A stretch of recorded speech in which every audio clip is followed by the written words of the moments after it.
Hola, muy buenas tardes a todos y todas. El día de hoy tenemos una invitada de lujo, que es Gabriela Uribe, y que nos va a platicar sobre el trabajo que lleva haciendo muchos años relacionado con inclusión. Quiero platicarles un poquito antes de empezar sobre Gaby. Ella es una persona que conozco desde hace tiempo, que le tengo mucho cariño y que le agradezco mucho que se haya tomado el tiempo para preparar y para compartir. Y tiene una formación con una maestría en psicología en la Universidad del Valle de México. Hizo una especialidad en psicoterapia cognitivo-conductual para niños y adolescentes. Después tomó un diplomado en inclusión educativa en la Universidad de Anáhuac y ha tomado diversos cursos de actualización en la UNAM, por ejemplo, ansiedad, prevención del suicidio, psicopatología, y actualmente es voluntaria de la Estrategia Crisis, Emergencias y Atención al Suicidio de la FES Iztacal. Entonces, si les parece bien, vamos a estar escuchándola los siguientes 45 o 50 minutos para después hacer una ronda de preguntas y respuestas eh, sobre discapacidad e inclusión. Muy bienvenida y muchas gracias. Adelante. Muchísimas gracias, Caro. Como siempre, es un honor pues estar aquí el día de hoy, haber recibido tu invitación. Sabes que el cariño es mutuo y bueno, estoy emocionada de poder compartir un tema pues que a mí en lo personal me apasiona mucho y del cual considero que pues todavía falta mucho por trabajar, mucho por aprender, no solamente en México, sino en todos lados. Pero pues también me agrada mucho ver que en los últimos años justamente han habido varios cambios a favor de las personas con discapacidad. Y bueno, eso es un poquito de lo que les quiero platicar el día de hoy. Si me permiten, voy a compartir pantalla para irles platicando y por favor les pido que si van teniendo alguna duda, comentario, lo vayamos anotando. Y al final de la charla vamos a hacer una pausa para poder atender a todas sus comentarios. Listo, ok. Pues vamos a iniciar entonces platicando el día de hoy sobre discapacidad e inclusión. Aquí les tengo un fragmento de algo que nos dijo Antonio Centeno. Él es un español que es un matemático. Y pues él es una persona que tiene una discapacidad física importante, es cuadripléjico. Y bueno, él decía este comentario, ¿no? Soy una persona con una discapacidad del 100% y por tanto no capacitado para ejercer prácticamente nada en mi vida. Y al mismo tiempo tengo un documento que acredita que soy licenciado en ciencias matemáticas. ¿Cuál de los dos documentos es falso? La verdad es de que cuando vi esta afirmación que hace él, pues creo que sí es algo que nos puede llevar a reflexionar sobre varios puntos, ¿no? ¿Cómo percibimos nosotros como sociedad lo que es la discapacidad? Generalmente podemos pensar que son personas que no pueden hacer ciertas cosas, pero justo el objetivo de la charla del día de hoy es que en muchos de los casos, con los apoyos adecuados, el acompañamiento y la sensibilización, son personas tal cual cada uno de nosotros que pueden lograr lo mismo o incluso en algunas situaciones todavía más. Es por eso que vemos atletas olímpicos que ganan medallas y son muy sobresalientes. Y bueno, esto se debe también a la parte de la resiliencia, que también lo vamos a tocar más adelante.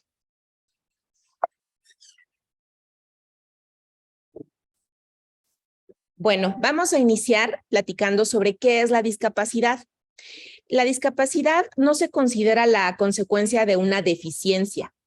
La Organización Mundial de la Salud destaca que en el modelo social de la discapacidad se argumenta que son las barreras a la participación, los que causan aquella discapacidad. ¿Qué quiere decir esto? Cuando nosotros no tenemos una infraestructura o una sociedad sensibilizada o adecuada para que las personas con discapacidad puedan hacer las mismas actividades que el resto de la población, es ahí donde se da la discapacidad, no tanto en la persona. Bajo este modelo, lo que estamos tratando de transmitir es que si nosotros como sociedad hacemos ajustes, la discapacidad simplemente no existe. Entonces, el reto que tenemos nosotros como sociedad, pues es muy importante. Les puse aquí, la discapacidad no se entiende como un proceso que tiene origen en el individuo, sino más bien en los procesos sociales amplios. ¿Ok? Entonces, eso me hace pensar, en mi caso particular, cuando he tenido la oportunidad de tener alumnos con alguna discapacidad, ya sea intelectual o motora, cuando nos capacitan a nosotros como docentes, nos explican qué es realmente lo que tiene y lo que está experimentando la persona, y nos dan las herramientas para poder hacer accesible al alumno los contenidos, de verdad que los resultados que podemos observar son increíbles.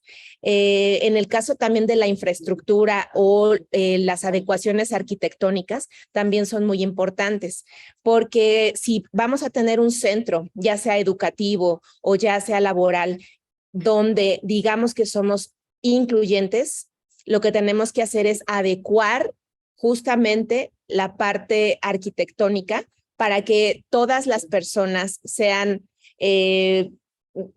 usuarios de sillas de ruedas, de muletas, de cualquier otro instrumento que necesiten para su movilidad, pues puedan acceder a los edificios sin ningún problema.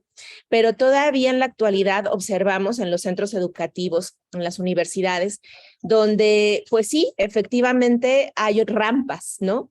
Pero no tenemos tal vez aquellas guías en el piso para las personas con discapacidad visual, o no tenemos a lo mejor también zonas donde sean más silenciosas para las personas que tienen alguna situación sensorial, ¿no?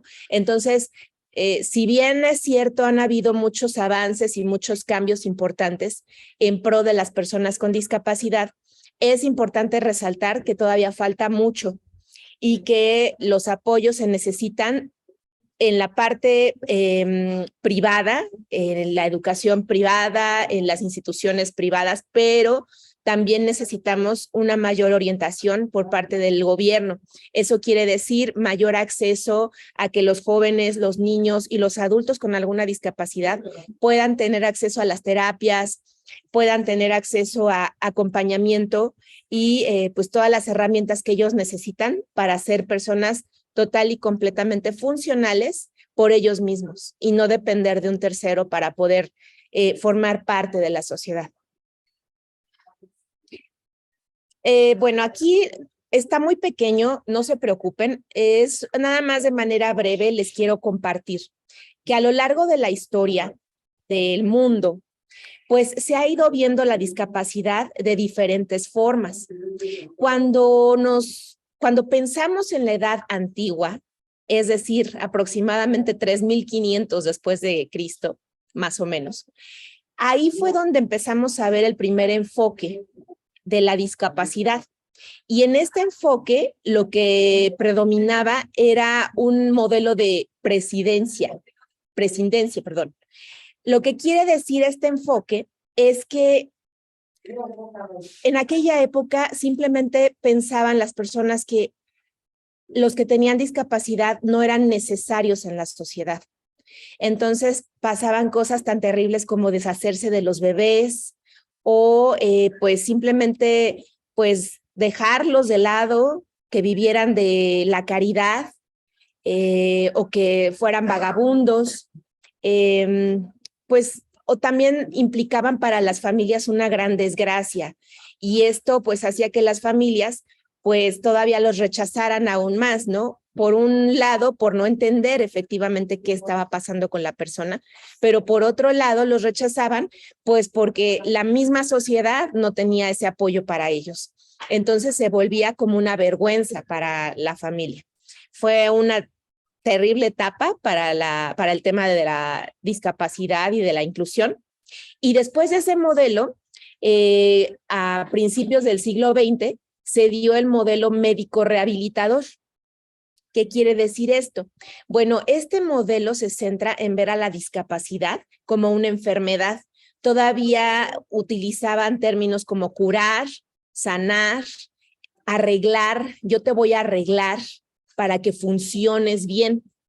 Pero, pues bueno, ese es un enfoque que afortunadamente ha ido cambiando y ahorita que ya estamos a finales, bueno, ahorita ya estamos más adelante, pero a finales del siglo XX se empezó a dar un modelo que le llamamos el modelo social y que es justamente algo de lo que les platicaba al principio de la plática.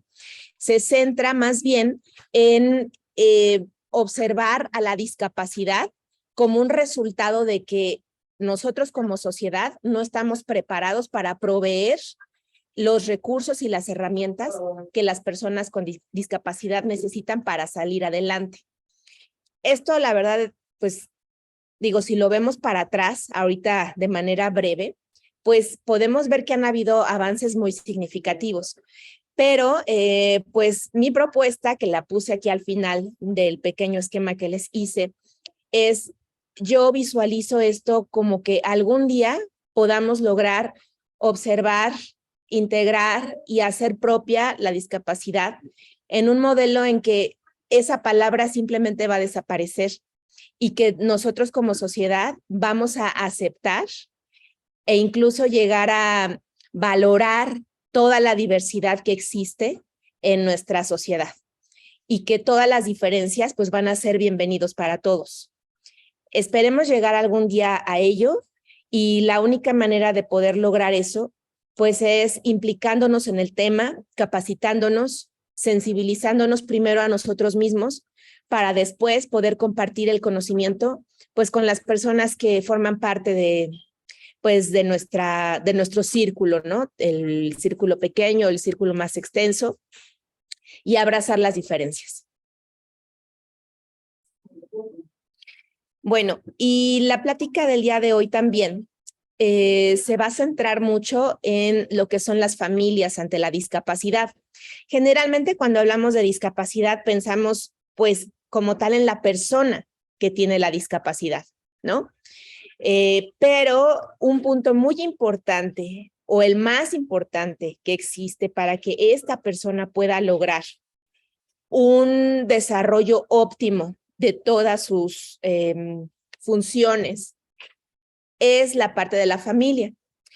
¿Y por qué? Pues bueno, porque cuando tenemos una familia y decidimos tener hijos, pues el nacimiento de un niño con discapacidad en muchos casos es percibido por los padres como un acontecimiento extraordinario, algo que no se esperaba, algo que es incomprensible. Me ha tocado escuchar familias que incluso empiezan a cuestionarse, oye, pero ¿por qué? ¿Será de tu lado, de la familia? ¿Será del mío? ¿Será es que tu primo? ¿Es que tu tío? Y empezamos a buscar como culpables, si queremos llamarle de alguna forma, a esta cuestión, ¿no? O sea, ¿por qué mi hijo nace con una discapacidad? Y además de eso se presenta mucha incertidumbre y mucho sufrimiento. ¿Por qué? Pues porque no sabemos qué va a pasar, no sabemos qué cosas va a poder lograr nuestro hijo o nuestra hija, hasta dónde va a poder llegar, si algún día va a ser autosuficiente, económicamente qué cambios vienen. Tampoco sé si yo como papá o como mamá voy a poder seguir adelante pues con mi vida como la venía haciendo, ¿no? Hay familias que incluso tienen que renunciar a su vida profesional para poder estar dedicados la mayor parte del tiempo a sus hijos con discapacidad. El apoyo a este tipo de familias es algo prioritario. La atención que recibe el familiar con discapacidad generalmente está orientado únicamente al aspecto médico y no al psicológico. Pensamos que con el hecho de que el niño o el joven empiece a recibir terapias desde pequeño, eso va a resolver la situación, pero la verdad es que implica un trabajo desde muchas vertientes. Tenemos que implicarnos la familia, pero también el contexto social más amplio, la familia extensa, el escolar, los grupos de trabajo que existen alrededor, bibliotecas, clubes deportivos. De verdad que es todo un trabajo conjunto porque finalmente va a llegar el día en que el niño o el joven pues van a salir y van a tener que hacer algunas actividades como cualquiera de nosotros. Y si la sociedad no está empapada de este conocimiento o sensibilizada, pues viene una barrera terriblemente para ellos. Este tipo de familias que tienen hijos con alguna discapacidad suelen desarrollar altos niveles de estrés. ¿Y esto por qué se da? Bueno, depende mucho, pero es en función de la gravedad de la discapacidad. Sería injusto decir que todas las familias pueden manejar este tema de manera pues suave, digamos. Va a depender mucho de qué tipo de discapacidad tiene el niño o el joven, el grado de dependencia que tiene, tanto física como psicológica, el apoyo de la pareja, el apoyo social, habilidades de resolución de problemas y pues aquí en México también hay un punto muy importante que es el estatus socioeconómico. ¿Por qué? Porque si bien es cierto que hay apoyos por parte del gobierno, pues tampoco son en todos los casos suficientes para atender la demanda o en la calidad o cantidad necesaria para que efectivamente el niño o el joven puedan salir adelante con la discapacidad que tienen.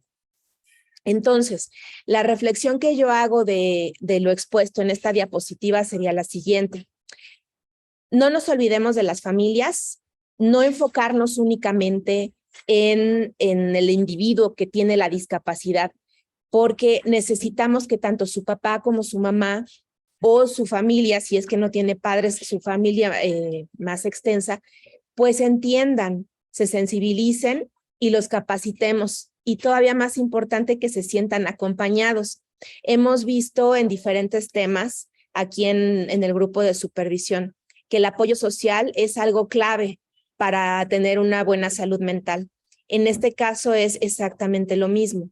Este tipo de familias lo menos que necesitan es ser juzgados por los demás, porque en muchas ocasiones por no entender la discapacidad o muchas de ellas por no ser visibles a simple vista, valga la redundancia, pues juzgamos como sociedad, ¿no? Y empezamos a decir, es que ¿por qué no le ponen límites al niño? ¿O por qué se porta de esta manera? ¿O por qué los papás actúan de cualquier forma, ¿no? Entonces, sí es importante, pues, mantener siempre en mente y presente que somos una sociedad muy diversa y que, pues, hay diferentes motivos por los cuales una familia pudiera presentar cierto tipo de conductas o costumbres.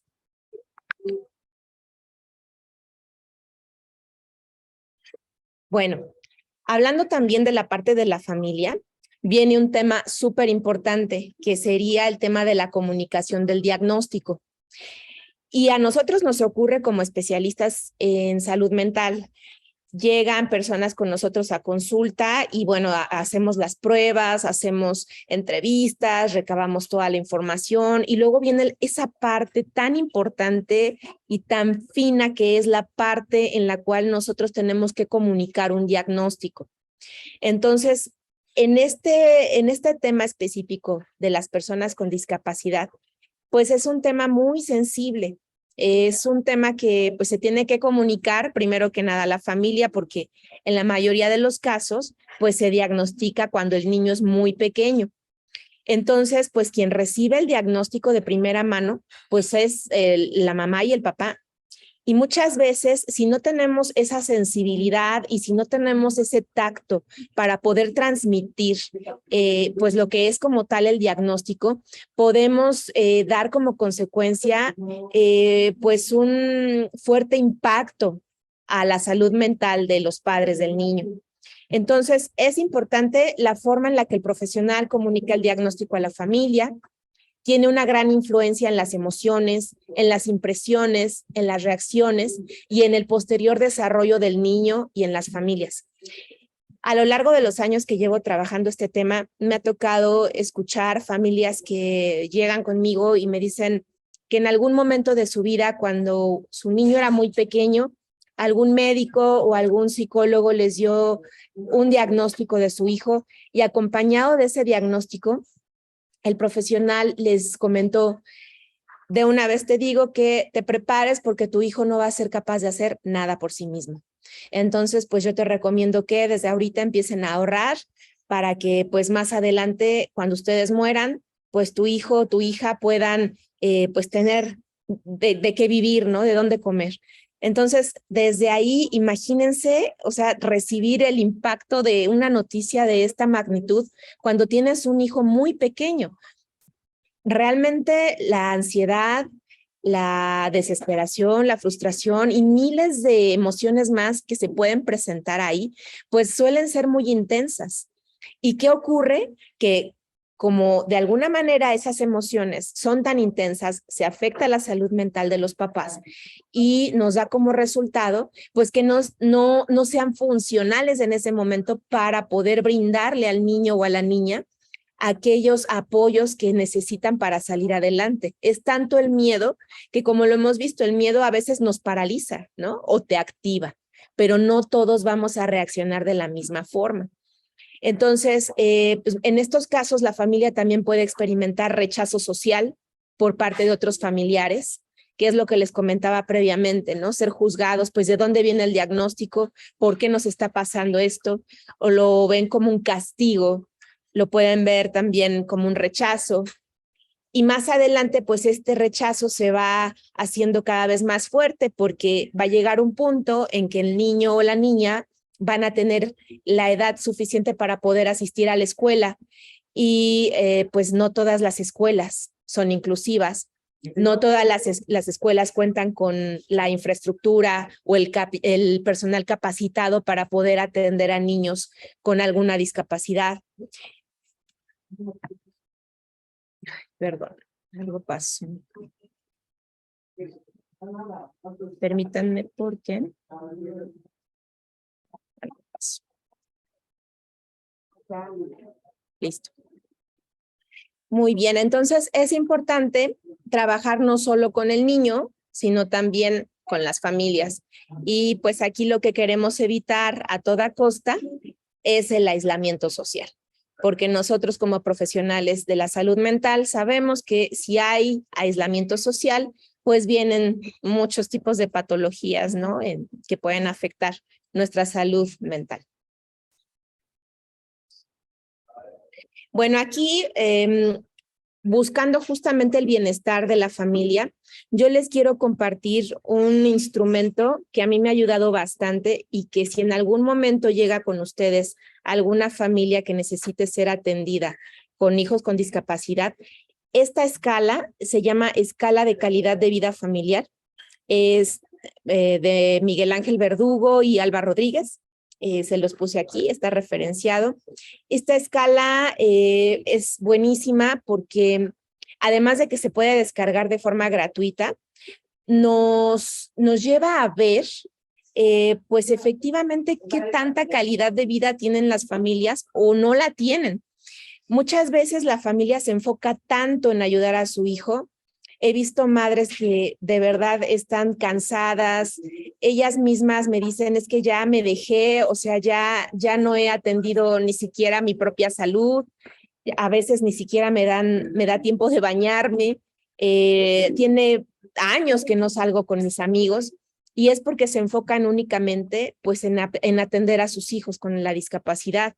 También aquí en México, pues me ha tocado ver muchísimos casos de madres solteras, madres que pues son las únicas que se hacen cargo de los hijos con discapacidad, que no cuentan con apoyo ni económico ni social, y pues ellas solitas son las que tienen que sacar adelante a sus hijos, ¿no?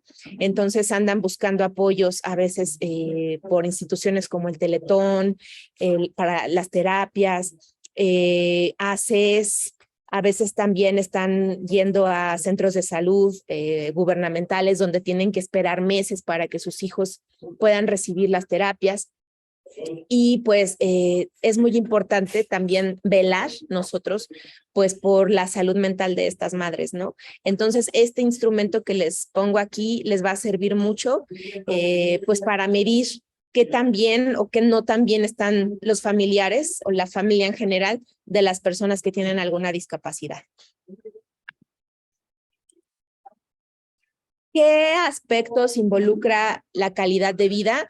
Bueno, pues algunos de los más importantes que abarca esta escala que les estaba mencionando es el bienestar emocional, las relaciones interpersonales, el bienestar material, el desarrollo personal, el bienestar físico, la autodeterminación, la integración social y los derechos.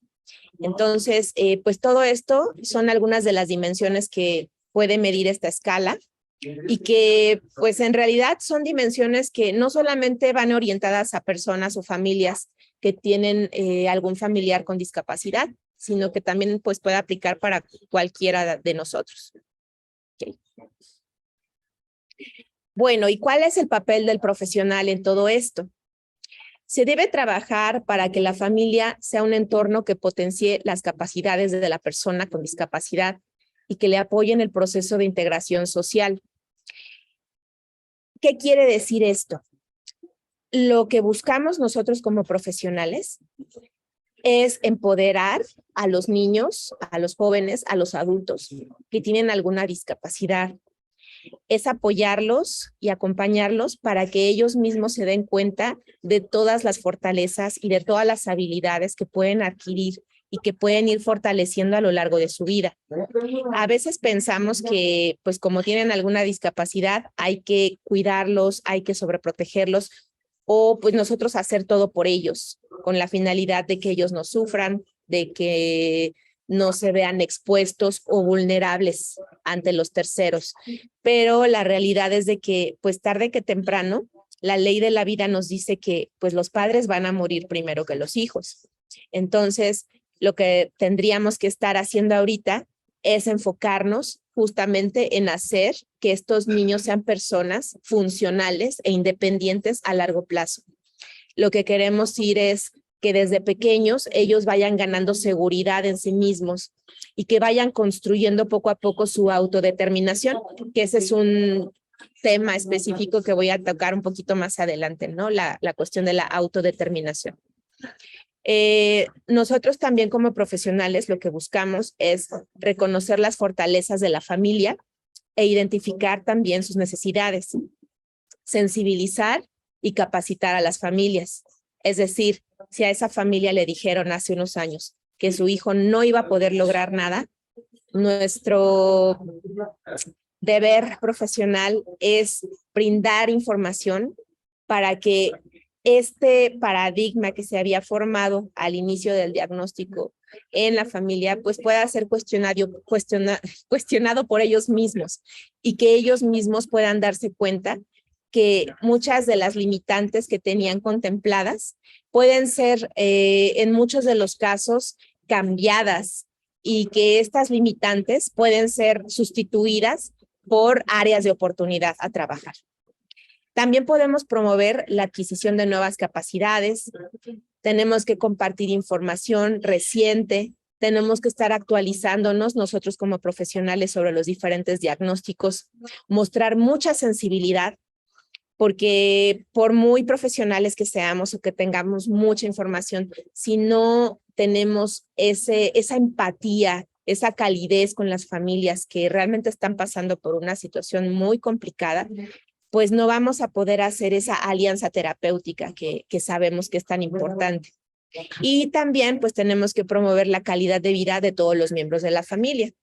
Si en la diapositiva pasada les mencionaba lo de la entrevista para calidad de vida, este punto sería, ya que tengo los resultados, ¿qué voy a hacer? ¿Cómo puedo apoyar a esa familia para que trabaje sobre su propia calidad de vida? Y eso lo puedo trabajar tanto de manera individual con cada uno de los miembros de la familia, pero también de la familia como tal en conjunto, ¿ok? Porque lo que también puede llegar a pasar es de que hermanos que tienen, pues, discapacidad en alguno de sus otros hermanos, lo que va a ocurrir es de que se van a volver muy sobreprotectores o ellos se pueden poner siempre en segundo lugar o en caso contrario también pudieran crecer con mucho resentimiento porque no se les presta atención a ellos. Entonces, para evitar este tipo de situaciones, pues lo que tendríamos que trabajar es justamente ese conocimiento de los miembros de la familia, el fortalecimiento, inclusión de todos, no nada más de la persona con discapacidad y pues bueno, asignar también roles y responsabilidades, incluyendo a la persona que tiene la discapacidad. Bueno, aquí les voy a comentar un poco sobre la sobreprotección y la autodeterminación. Y aquí les escribí un fragmento de una persona de una mamá, me parece, y nos dice, el futuro es lo que más me preocupa, sin ninguna duda, porque va a ser dependiente toda la vida. Mi mayor preocupación es que tenga un futuro asegurado, que su vida esté encaminada el día que nosotros faltemos. Por eso hicimos nuestra asociación de padres. Quiero que viva su vida, que tenga su vida independiente. Y pues yo creo que esta es la preocupación de todos, o al menos de la mayoría de los padres que tienen hijos con discapacidad. ¿Qué va a pasar con ellos cuando los papás falten, cuando ya no estén? Entonces, pues muchas familias pues entran en pánico, no saben qué hacer, se paralizan, y otras más, hemos visto muchos ejemplos, crean asociaciones, crean diferentes oportunidades, no solamente para su hijo, sino también para otros jóvenes que puedan compartir, que puedan tener amigos, que puedan incluso buscar oportunidades laborales, hacen alianzas con algunas empresas.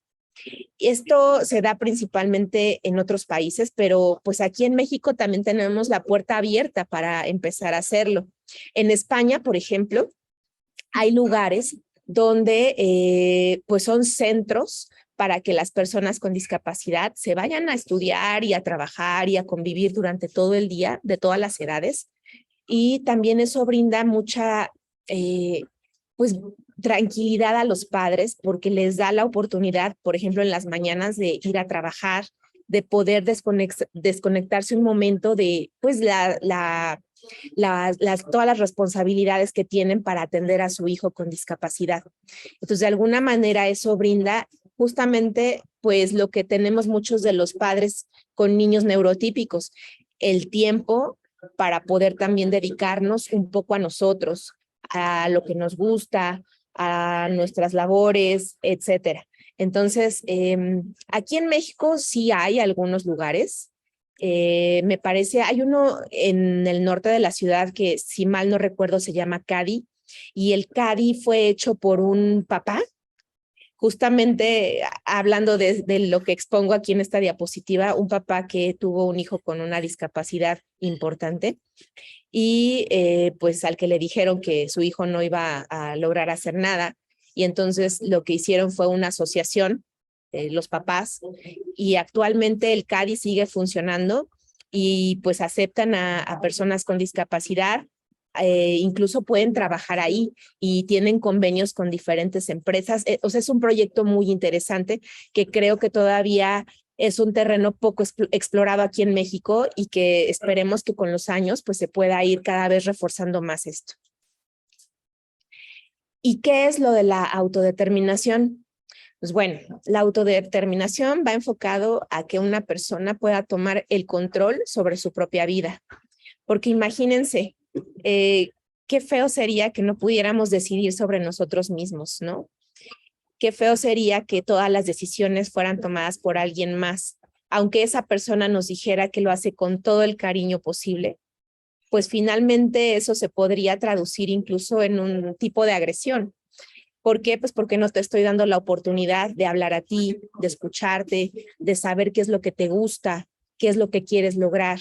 Y entonces nosotros como profesionales, cuando atendemos a familias o pacientes con alguna discapacidad, lo que buscamos es justamente promover que estas personas pues puedan tomar el control sobre su propia vida.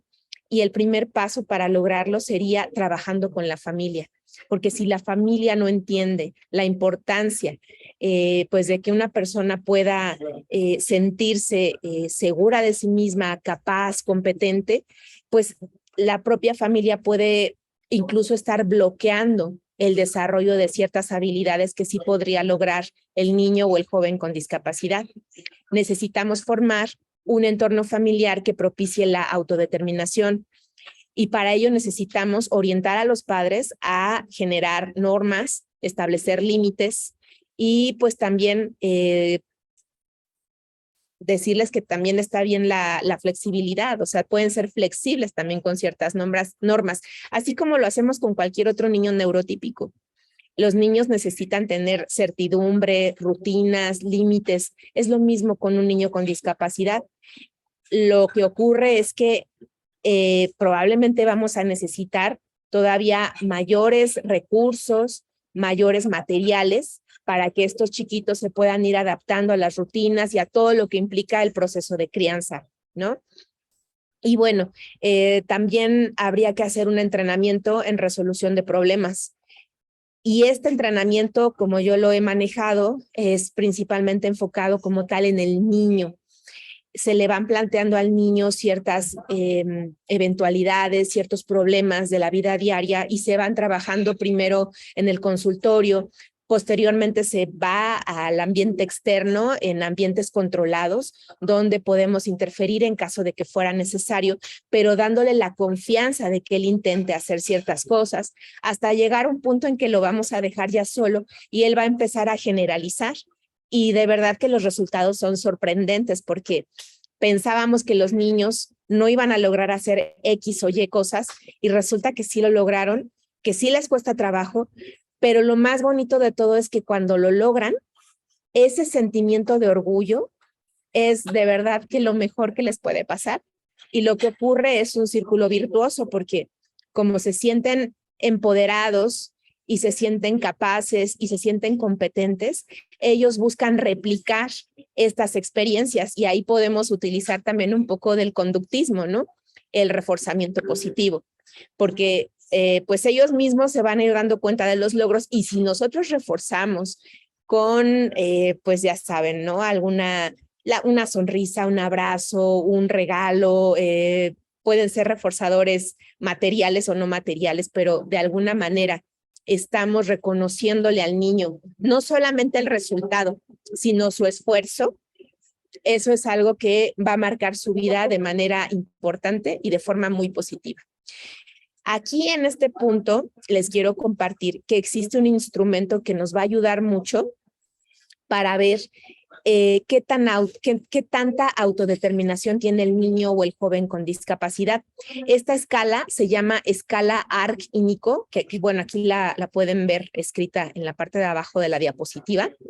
Esta escala nos permite identificar el nivel de autodeterminación, permite utilizar la información derivada de su aplicación para planes de apoyo e intervención, ¿ok? Es decir, con esta escala yo puedo saber qué tanta autodeterminación tiene el niño o no la tiene, pero también podemos empezar con esos resultados a implementar planes para poder ayudarlo y fortalecer justamente esta autodeterminación y toma de decisiones sobre su propia vida. Y bueno, también un punto importante antes de cambiar la diapositiva sería trabajar el miedo que los papás van a experimentar. Porque cuando nosotros como profesionales empecemos a proponer situaciones que pueden exponer al niño a nuevas experiencias o situaciones, a veces es difícil pues que los papás puedan comprar, digamos, la idea. Y lo que tendríamos que hacer ahí es mucho trabajo de sensibilización y de capacitación para que en vez de que estemos peleando con los papás sean nuestros aliados, que entiendan la importancia que tiene esto para el desempeño en la vida de sus hijos. Y bueno, también les voy a hablar un poco sobre la inclusión en la educación. Como sabemos, pues hay un término que se utiliza, ¿no? Ajustes razonables. Hablamos mucho de ellos, pero pues bueno, creo que nos ayudan mucho, pero nos quedamos cortos. Primero tenemos que trabajar con la parte de la cultura de inclusión que se tiene que ir permeando en todos los niveles educativos, pero no solamente en el personal docente, sino considero yo que trabajar con los niños, los compañeritos de los grupos, eso es realmente la pieza clave para que se pueda lograr el éxito en la parte de la inclusión. Tenemos que invertirle tiempo, dinero y esfuerzo para hablar sobre diversidad, sobre los diagnósticos, sensibilizar, abrirse al conocimiento y quitarse mucho el miedo. Como centros educativos, bueno, yo he tenido la experiencia de trabajar en centros educativos desde nivel preescolar hasta licenciatura. Y yo lo que he observado es que cuando recibimos casos de personas con algún diagnóstico, con una discapacidad, existe mucho miedo por parte del personal docente e incluso del personal directivo. Nos da miedo el no saber qué puede pasar, qué riesgos puede haber. Nos da miedo si lo estamos haciendo bien o si lo estamos haciendo mal. Si los papás nos van a venir a reclamar algo, si el niño se puede caer y qué va a pasar si se cae. O sea, son una serie de miedos bastante comprensibles, pero como todo en la vida, todo es un riesgo. Y lo que podemos hacer es simplemente, pues, transmitir información para que los papás, para que el personal docente, los directivos, los niños, para que todos vayamos entendiendo en qué consiste ese diagnóstico. ¿Qué es el TDA? ¿Qué es el autismo? ¿Qué es la ansiedad? ¿Qué es, etcétera? Muchos diagnósticos que son incluidos como parte de, pues, de una discapacidad, y ahorita lo vamos a ver por qué, porque existen diferentes tipos de discapacidad, no solamente la física o motora, ¿no? Hay una gran diversidad de discapacidad, algunos de ellos son permanentes y otros no, pero cualquiera de nosotros en algún punto de nuestra vida pues podemos ser parte de las personas con discapacidad. En una escuela también tendríamos que hablar de accesibilidad, tanto a los contenidos y a la infraestructura. Entonces, aquí en la accesibilidad es justo lo que les decía de los ajustes razonables, que está bien, pero no podemos hablar de ajustes razonables si primero no entendemos el diagnóstico, porque no me va a pedir lo mismo un niño que tiene TEA a un niño que tiene TDA o a un niño que tiene una discapacidad motora o a una persona con discapacidad visual. Cada uno de ellos necesita apoyos diferentes. Entonces, no basta con tener rampas, no basta con hablar de ajustes razonables. Necesitamos entender a profundidad la diversidad. El uso del concepto de barreras del aprendizaje y la participación para expresar las dificultades que los estudiantes experimentan, más que el término de necesidades educativas especiales. Fíjense bien, aquí estamos nuevamente volviendo al punto inicial de la plática. Estamos hablando de barreras que tienen los niños para el aprendizaje, y estas barreras se dan como resultado de nosotros como sociedad, no como parte del niño. El niño no tiene la barrera, sino que la barrera la tenemos nosotros como centro educativo, nosotros como sociedad. Si nosotros como centro educativo o sociedad empezamos a eliminar esas barreras y hacer cambios, esos niños van a poder acceder a los contenidos sin ningún tipo de problema. Y entonces vamos a dejar de hablar de necesidades educativas especiales. Los centros escolares pueden reducir considerablemente las barreras que surgen a partir de actitudes y acciones discriminatorias, así como barreras institucionales. Es decir, si empezamos a normalizar la diversidad, que todos somos diferentes, si empezamos a valorar esas diferencias, vamos a tener un ambiente muy rico en todos los sentidos, porque todos vamos a estar abiertos al aprendizaje, al conocimiento, vamos a dar la oportunidad de enseñarle a ese pequeño que tiene la discapacidad, pero también él nos va a enseñar a nosotros muchas cosas.